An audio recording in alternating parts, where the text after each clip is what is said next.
Bom dia, pessoal. Reportagem completa, com um tema bem complexo e complicado, né? É muito chato a gente ver o que aconteceu. E no decorrer do dia de ontem, vocês vão estar vendo, né?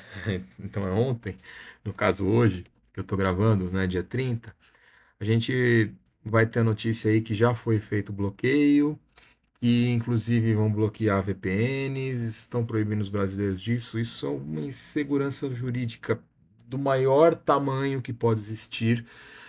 Por que que eu não posto os vídeos no dia? Por respeito ao Kim Paim. O cara vai lá, faz todo o processo dele, tudo bonitinho, e aí eu vou e faço o recorte para poder facilitar a vida de todo mundo aqui e assistir algum tema em específico.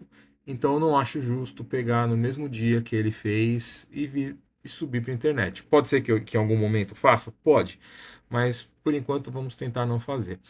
E aí o que, que eu quero dizer? Poxa, por exemplo, o lance do VPN, né?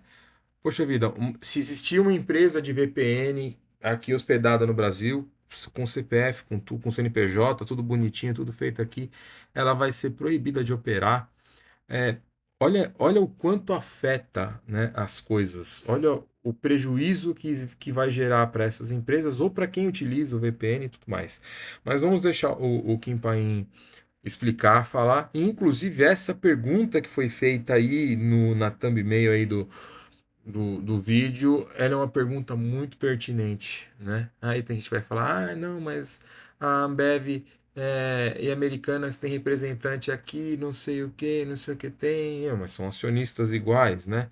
Enfim, é uma pergunta, assistam, vejam se vocês concordam ou não. Não esqueçam de compartilhar, curtir e se inscrever no canal.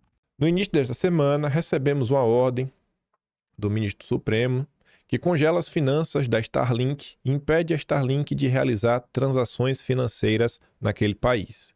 Esta ordem é baseada em uma determinação infundada de que a Starlink deve ser responsável pelas multas cobradas inconstitucionalmente contra o Twitter.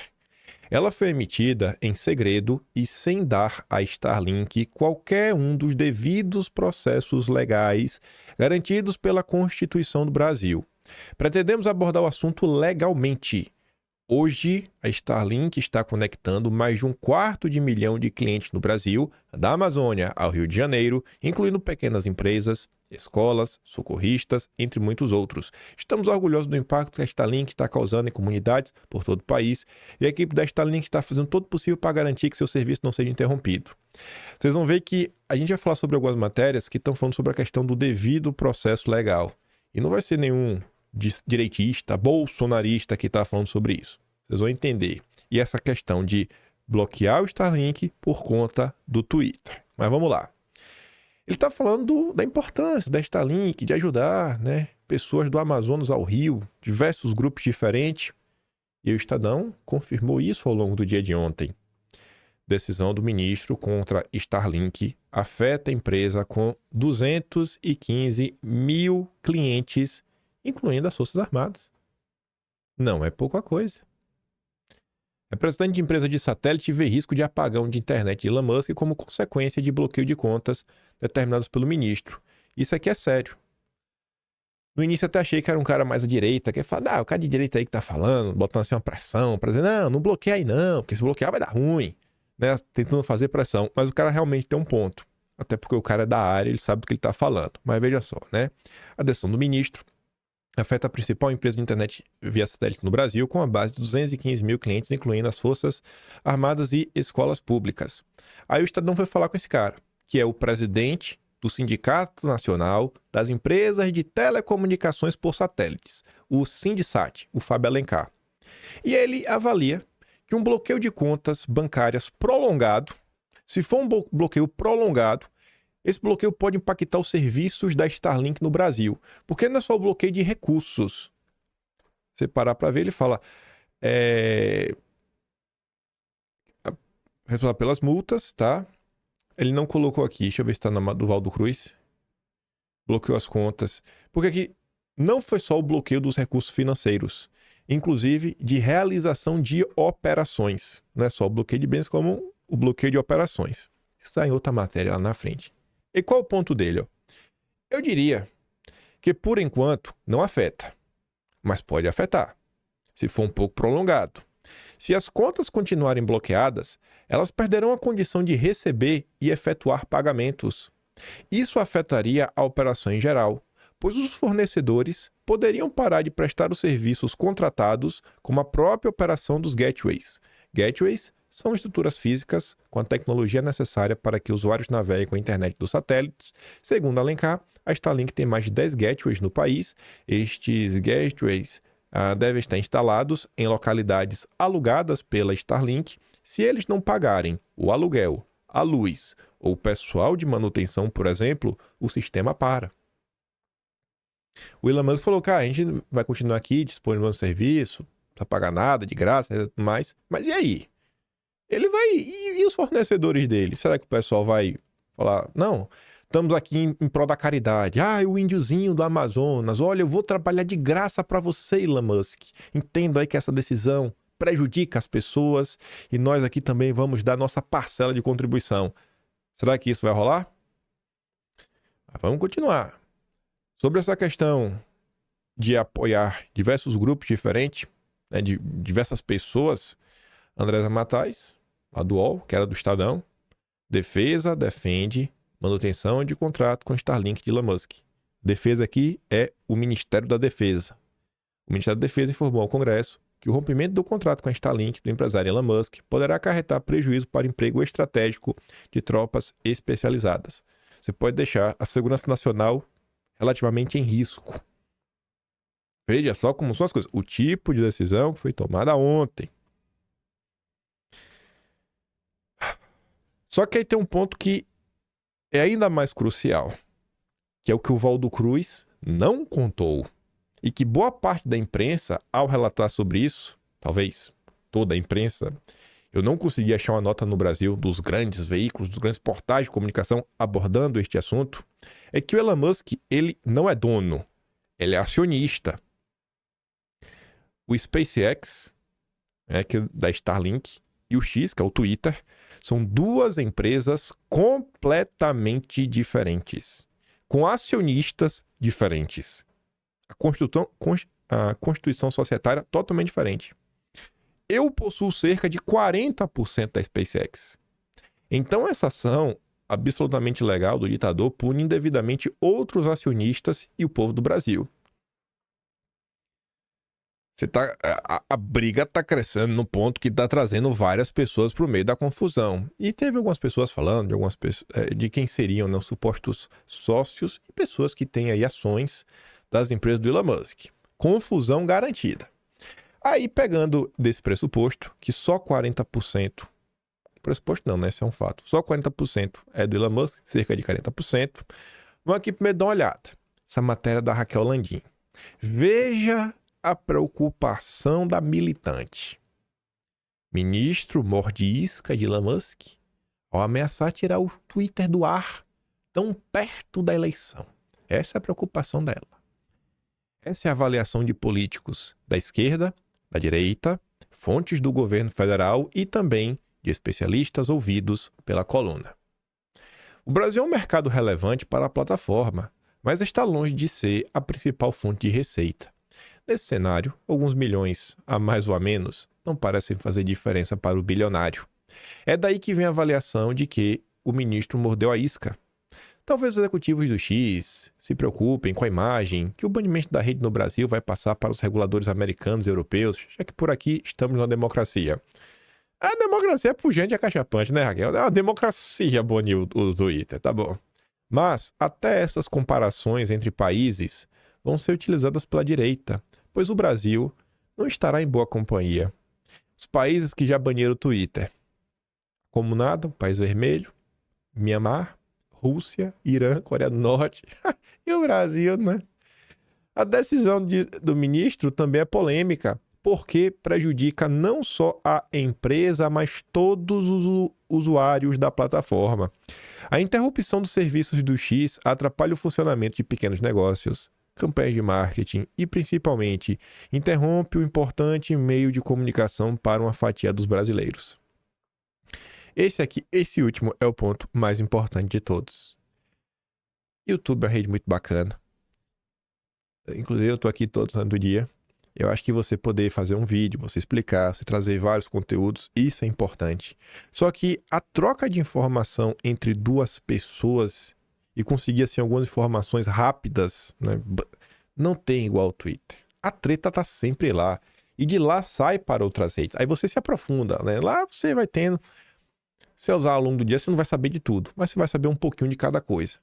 E aí depois você se aprofunda uma coisa aqui, uma coisa colar, né? Eu não fico só no Twitter, tá aí nos jornais todo santo dia, tá vendo várias coisas. Acaba chegando conteúdo de outras redes também, mas não tem pra onde correr, gente. O debate público ocorre no Twitter. Em caso do Twitter desaparecendo, o debate público brasileiro, ele irá mudar. Vai mudar. Ele não vai mais funcionar da mesma forma. Nenhuma outra rede entrega o conteúdo da mesma forma.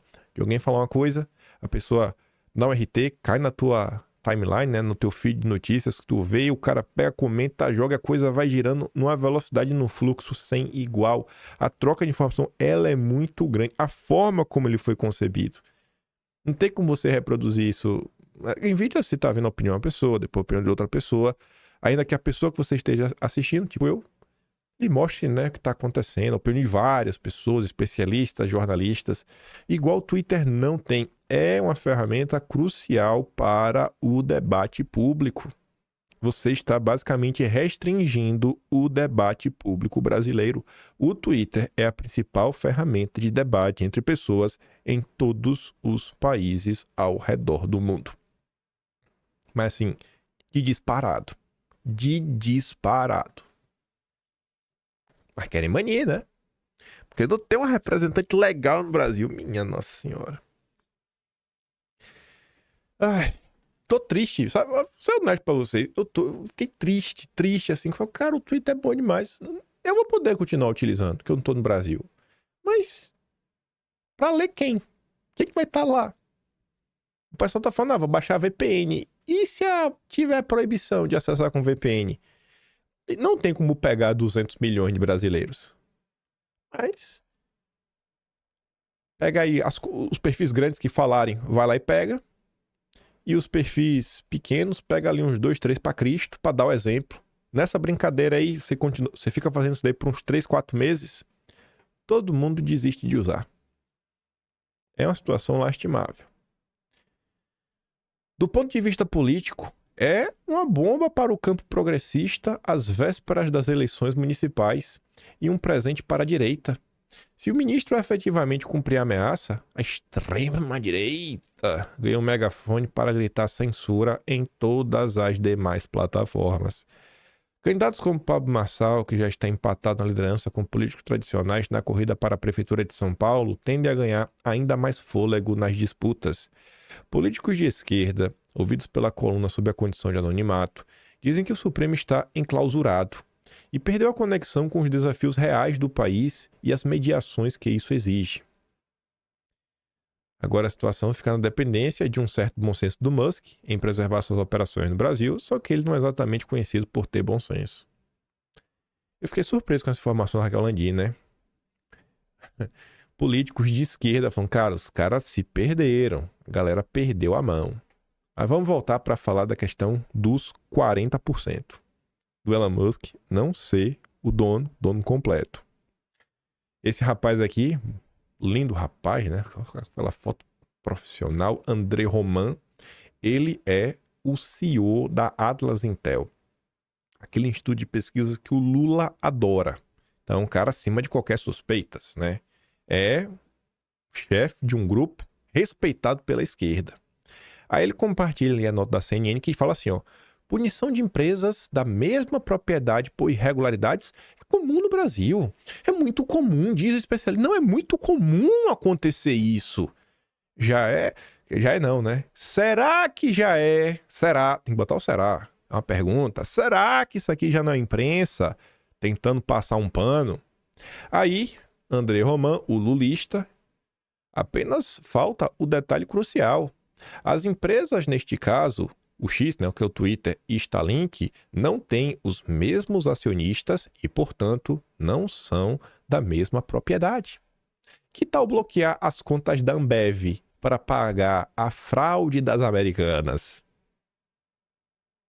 Porque daqui, ó, punição de empresas da mesma propriedade. Nesse caso, não são. Olha a decisão que foi tomada no Brasil. Quem vai comentar com isso, com muito mais propriedade, é o jornal oficial da Faria Lima, o Brasil Journal.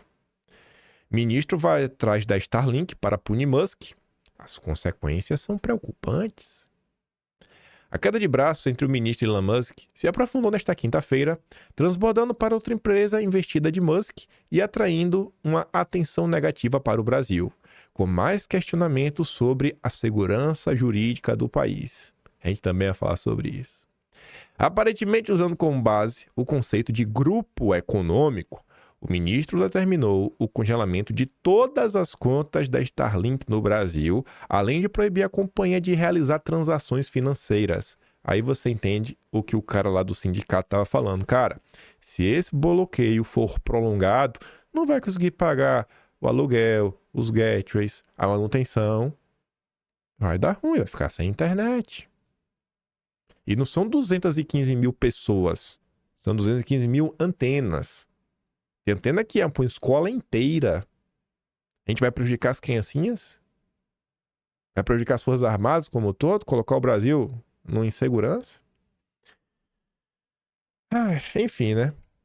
A Starlink tem Musk como seu principal acionista, mas, para além disso, não tem nenhuma conexão direta com o Twitter, sendo uma empresa completamente apartada. A decisão do ministro parte da escalada de seu embate com Musk e essa decisão está preocupando o meio empresarial e jurídico, onde a leitura comum é que ele já passou do ponto. Isso é um exagero, uma coisa fora de proporção, uma coisa de delegado persecutória. O sócio de um grande escritório brasileiro disse ao Brasil Journal. E ninguém quer falar o nome, né? Ninguém quer colocar o nome na matéria, sempre sob anonimato. Segundo advogados ouvidos pelo Brasil Journal, o artigo 1052 do Código Civil, que estabelece o conceito de autonomia patrimonial, determina que quem responde pelas dívidas de uma sociedade limitada são os bens da sociedade. Se os bens da sociedade não forem suficientes, os bens dos sócios, eventualmente, podem ser afetados, mas isso só pode acontecer em 3 hipóteses. A primeira hipótese, quando não consegue distinguir os bens do sócio e da sociedade. 2. Quando existe uma confusão do patrimônio. 3. Ou quando a sociedade é usada de forma fraudulenta. Mas para averiguar a existência dessas situações, o que permitiria a desconsideração da personalidade jurídica, é preciso... O que foi dito lá atrás no tweet oficial da Starlink? Não teve o devido processo legal, a gente não pôde se defender, não teve aquilo. Foi o que eles falaram, não sei se é verdade. Sei que tem várias decisões de sigilo. Mas para você poder fazer isso, né, é preciso se instaurar um processo com o acusado tendo o direito de defesa. Disse o advogado. Olha o tamanho da confusão que a gente está envolvido. A Starlink, neste momento, está sendo privada de seus bens sem que tenha havido o devido processo legal, que seria a instauração do procedimento para desconsideração da personalidade jurídica. E esse procedimento, descrito nos artigos 133 a 137 do Código de Processo Civil, existe justamente para evitar a arbitrariedade do juiz e do tribunal ao determinar se aquele é mesmo um caso de desconsideração da personalidade jurídica. Mas acima de potenciais violações do Código Civil, há também uma questão constitucional. O artigo 5º, inciso 54 da Carta Magna, garante que ninguém será privado de sua liberdade ou de seus bens sem o devido processo legal. Nesse caso, a necessidade de instauração do procedimento de desconsideração da personalidade jurídica. Aspas, se esse tipo de decisão começar a acontecer de forma generalizada, a gente vai passar a ter um problema muito sério na administração das empresas no Brasil, disse outro advogado. Seria a mesma coisa de ir atrás dos bens da Ambev para pagar as dívidas da Americanas. Talvez os deputados, né? Os deputados deviam fazer isso, né? Protocolo, não sei se tem como fazer isso também, né? Protocolo aí.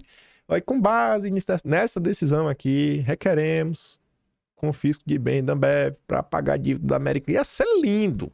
Eita, que a viola ia cantar no Brasil. Aí você vê, né? O jornal oficial da Faria Lima tá preocupado, o meio empresarial, o meio jurídico, né? Preocupado, inclusive, com a insegurança jurídica. Aí vem o homem mais rico do mundo e abre a boca para falar que o Brasil não é seguro para estrangeiro investir. Eu acho que esse é o tipo de comentário que não é muito bom, mas já aconteceu. Ele respondeu uma mensagem no X, na qual disse ser correto afirmar que o Brasil agora é ditadura e que o país não é mais seguro para investimentos estrangeiros. Olha o tamanho da confusão. Olha o tamanho da confusão. Aí eu quis começar o vídeo para mostrar o tamanho da confusão. Que agora que você tem assim, uma ideia do que está acontecendo, como é complexo, você vê o que advogados estão comentando, você vê os caras atrás, não é só um argumento lacrador. Ai, o discurso de ódio, porque vai criando teoria da conspiração. Não, os caras falam, bicho, você olha aqui o Código Civil, né, o Código de Processo Civil, PPP, isso, aquilo, outro, pô, acionista, tem que ter aqui uma diferenciação, uma coisa, outra. Você já vê que vai fazer as ponderações, poxa, a empresa acaba por ajudar aí mais de 215 mil pontos de acesso ao dólar do Brasil, é importante até para o próprio Ministério da Defesa. Aí vem mostrando que, ó, tem que fazer algumas ponderações. A gente abriu o vídeo com a matéria que contou para o Brasil que deu furo do Valdo Cruz. E a gente, eu já tinha dito, né, vocês devem ter acompanhado, quem entrou em campo para defender o ocorrido? A Globo News. Vamos ouvir esses gênios da comunicação. Os profissionais do jornalismo. Cadê? Pronto.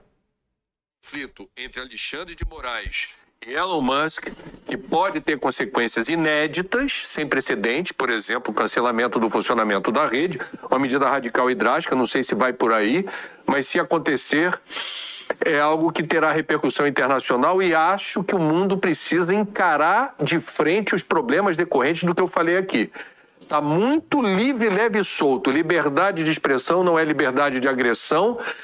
E rede tóxica não pode ser lucrativa nesse nível, pela toxicidade que tem. E outra coisa, você toca num ponto importante, que é esse do algoritmo.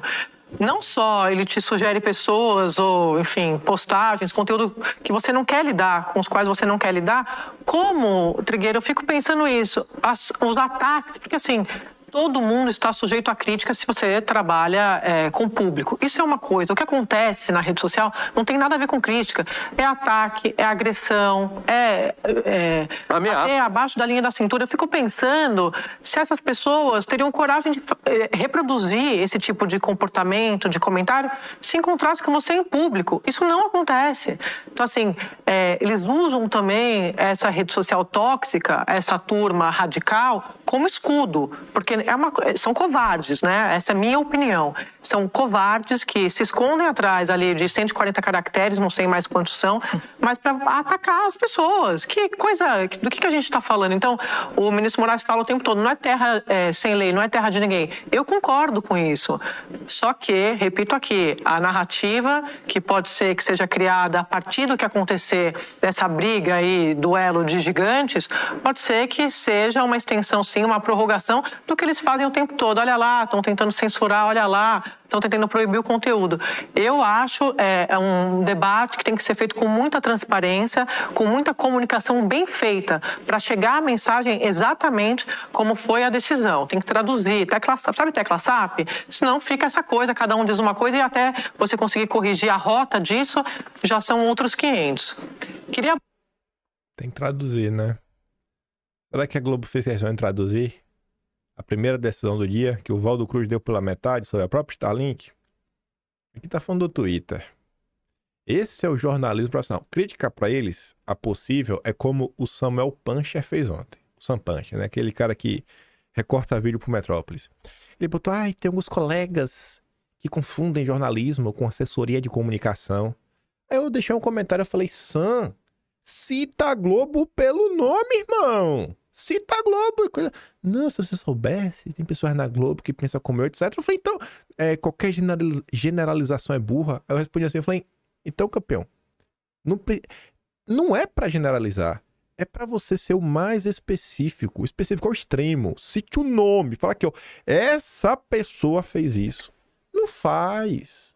Não faz. Aí vem, não, porque o algoritmo coloca coisa que você não quer lidar. Exato, o lixo da Globo. Quem quer ver a notícia da Globo? Quando eu quero ver, eu clico, me preparo, né, de abrir o site da Globo. Mas na timeline do Twitter, eu não quero ver. E aparece.